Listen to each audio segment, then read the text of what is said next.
নমস্কার, শুরু করছি প্রতিদিনকার মতো আজ সকালে কি লেখা আছে কপালে অনুষ্ঠানে প্রথমে সকলকে জানাই সুপ্রভাত, শুভেচ্ছা এবং শুভকামনা। আশা করি সবাই ভালো আছেন, সুস্থ আছেন এবং আনন্দে আছেন। শুরু করছি প্রতিদিনকার মতো আজও দিনের পরিচিতি দিয়ে, তারপর সূর্যোদয়, সূর্য অস্ত এবং গঙ্গায় জোয়ার ভাটা, শুভকর্ম, দিনের স্মৃতিচারণ এবং তিথি। সাথে থাকছে 12টি রাশির সংক্ষিপ্ত এবং সামগ্রিক রাশিফল। তাই শুরু করছি দিনের পরিচিতি। বিশুদ্ধ সিদ্ধান্ত এবং গুপ্তপেশ মতে আজ 29শে চৈত্র 1431 এবং ইংরাজির 12ই এপ্রিল 2025। আজ শনিবার। আজকে সূর্য উদয় হয়েছে ভোর 5টা 24 মিনিটে এবং সূর্য অস্ত যাবে সন্ধ্যে 5টা 53 মিনিটে। আজ পূর্ণিমা। এই পূর্ণিমা তিথি থাকবে শেষ রাত 3টে 44 মিনিট পর্যন্ত।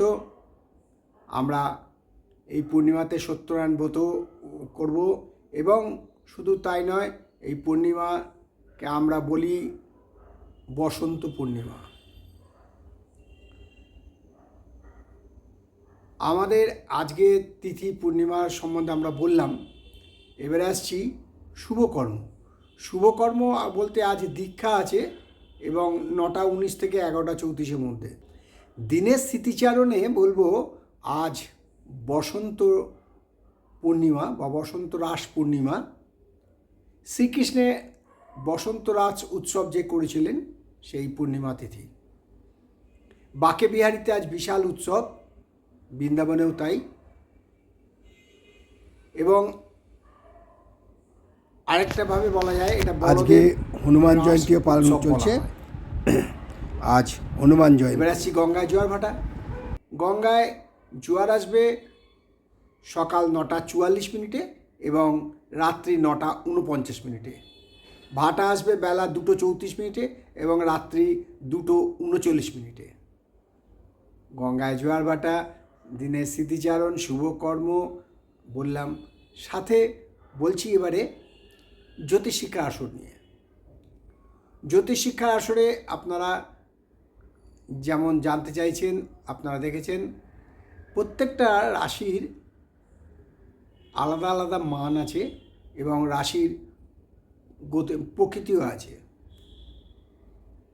আপনারা জানেন আমরা রাশিকে ভাগ করি অন্যভাবে, অগ্নি, পৃথিবী, বায়ু, জল। তো এই রাশিগুলোকে এমনভাবে ভাগ করতে হবে, যেমন আমি যদি বলি আপনারা এইভাবে ভাগ করেন তাহলে হবে না। জ্যোতিষশাস্ত্র মতে প্রত্যেকটি রাশিকে আলাদাভাবে ভাগ করা হয়। তাই জ্যোতিষশিক্ষার আসর নিয়ে আপনাদের কাছে একটাই কথা, সাবস্ক্রাইব করুন এবং জ্যোতিষশিক্ষার আসরে যোগদান দিন। তাহলে দেখতে পাবেন হাত দেখে যেমন রাশি নির্ণয় এবং ভবিষ্যৎবাণী, সাথে সাথে রাশি বিচার করেও, অর্থাৎ জাতকের যে জাতচক্র তৈরি করে তার ভবিষ্যৎ কীভাবে বলবেন এবং তিনি তাকে না জিজ্ঞাসা করে আপনি বাংলার তারিখ বলে দিতে পারবেন যে বাংলার এত তারিখে আপনি জন্মেছেন। তিনি ইংরাজি বলেছেন হয়তো, বা তিনি বলছেন এরকম চাঁদ উঠেছিল এতটার সময়, এই দিন ছিল। অনেকে বলে যে মহালয়ার দিন ছিল, কিন্তু ঠিক 7টা কি 7টা 15। আপনি কিভাবে ক্যালকুলেশন করে বার করবেন তার পদ্ধতিও শিখিয়ে দেব। তাই দেরি না করে সাবস্ক্রাইব করুন আর আমার সাথে জ্যোতিষশিক্ষা আসরে সঙ্গে থাকুন।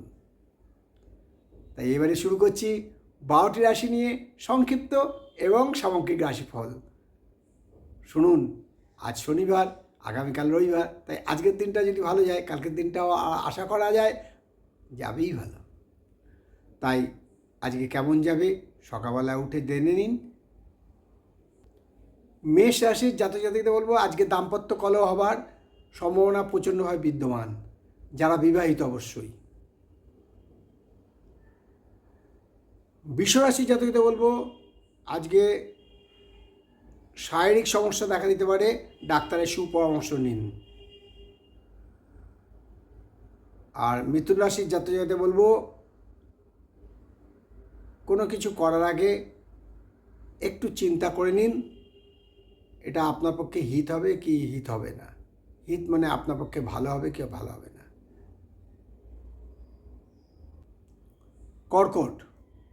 কর্কট রাশির জাতকদের বলবো খুব সাবধান, কাউকে বিশ্বাস করে কোনো টাকা পয়সা অর্থকরী দিক দেবেন না, তাহলে আজকে আপনি কারোর দ্বারা প্রতারিত হতে পারেন।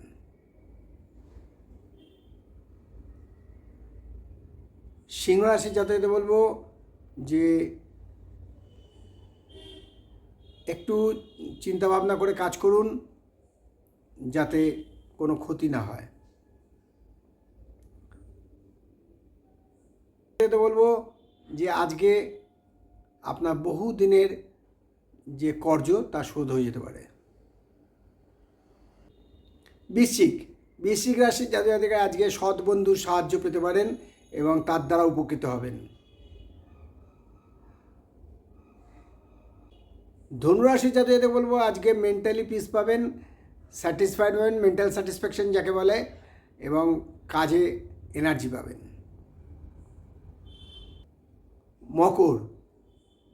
মকর রাশির জাতকদের বলবো যে কোনো কাজ পেলেই করবেন না, বিবেচনা করুন কোন কাজটা আপনার পক্ষে সুবিধা হয়, কোন কাজটা আপনার পক্ষে ভালো, সেই ধরনের কাজ করলে আপনার সুনাম বৃদ্ধি পাবে।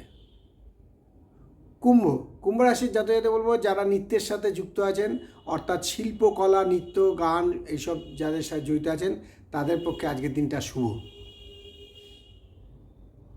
মীন রাশির জাতকদের বলবো আজকে কারো কাছ থেকে প্রচণ্ড অ্যাডভান্টেজ পাবেন, যা আমরা এক কথা বলতে পারি যে আনডিউ অ্যাডভান্টেজ, অর্থাৎ বিশাল সুবিধা পেতে পারেন, তার দ্বারা আপনি উপকৃত হবেন এবং আয় বৃদ্ধি, সঞ্চয় বৃদ্ধি লাভ যোগ আছে।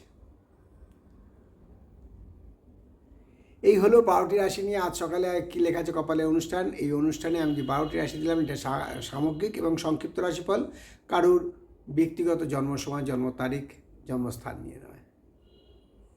তাহলে দেরি না করে জ্যোতিষশিক্ষা আসরে যোগদান দিন এবং এই যোগদান দেওয়ার জন্য আপনাকে খালি একটা ছোট্ট কাজ, সাবস্ক্রাইব করতে হবে, যদি পারেন শেয়ার করবেন এবং লাইক করবেন।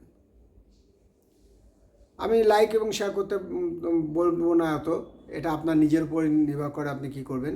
কিন্তু যদি আমার জ্যোতিষশিক্ষা আসরের সাথে যুক্ত থাকতে চান তাহলে অতি অবশ্যই আপনাকে সাবস্ক্রাইব করতে হবে এবং আমি যে গুরুত্বপূর্ণ তথ্যগুলো দিচ্ছি সেই তথ্যগুলো জানতে হলে সাবস্ক্রাইব না হলে হবে না।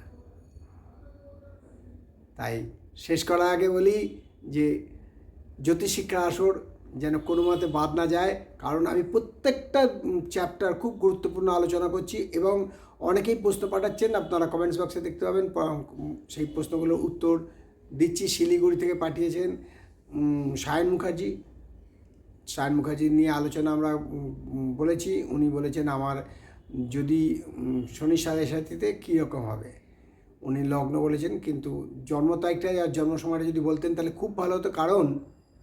কারণ একটাই, তাহলে আপনি যে শনি সাড়ে সাতির সময়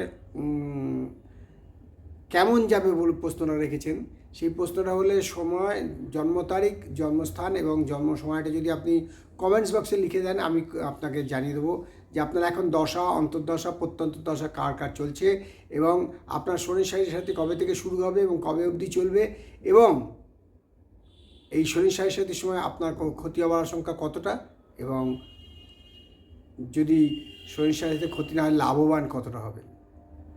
তাই দেরি না করে খুব তাড়াতাড়ি করে কমেন্টস বক্সে লিখুন এবং সাবস্ক্রাইব করুন।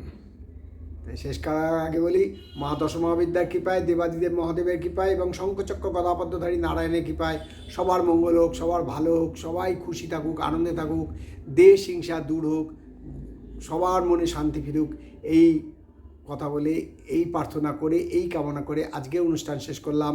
আবার আগামীকাল পাতে দেখাবে। ততক্ষণ ভালো থাকুন, সুস্থ থাকুন, আনন্দে থাকুন। নমস্কার।